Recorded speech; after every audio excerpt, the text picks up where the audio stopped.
শাশুড়ি মা আমাদের এখানে আসলেই ওনাকে নিয়ে আমরা কোথাও না কোথাও থেকে ঘুরে আসি। এবার এসছেন 8 থেকে 10 দিন হয়ে গেছে, কিন্তু ওনাকে নিয়ে কোথাও যাওয়া হয়নি। তাই জন্য আজকে সন্ধ্যাবেলায় ভাবলাম কাজবাজ তেমন কিছু নেই, একটু চট করে গড়িয়াহাটেই ঘুরে আসা যাক। আমারও কয়েকটা জিনিস কেনার আছে, আর ওনাকেও একটু ঘোরানো হয়ে যাবে আর কি। ওই এক কাজে দু কাজ বলতে পারো। প্রথমে গিয়ে বাচ্চাদের দোকান থেকে মেয়ের জন্য কয়েকটা জিনিস নিয়ে নিয়েছি। আর অনেক দিন ধরেই না ভাবছি ঘর সাজানোর কয়েকটা আর্টিফিশিয়াল ফুল কিনবো। আর ফুলের দোকানে এসে তো আমার মাথা ঘুরে গেছে, এত সুন্দর সুন্দর ফুল, কোনটা ছেড়ে কোনটা নিই। তারপরে যাই হোক পছন্দ করে নিয়ে বাড়িতে চলে এসেছিলাম। এসে একটু চানাচুর মুড়ি খাচ্ছিলাম, কারণ বাইরে তেমন কিছু খাওয়া হয়নি। মেয়েকে একটু বাইরের জিনিস দেওয়া অ্যাভয়েডই করি। চলো দেখে নিই কী কী কিনলাম।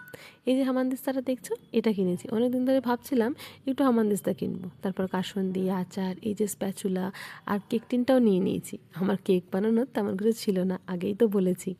আর মেয়ের জন্য এই টি শার্ট আর এই প্যান্টগুলো কিনেছি। দেখো ওর ঠাকুমা বেছে বেছে বড় বড়গুলো নিয়েছে, বলছে 2 বছর পরবে, জানি না কী করবে।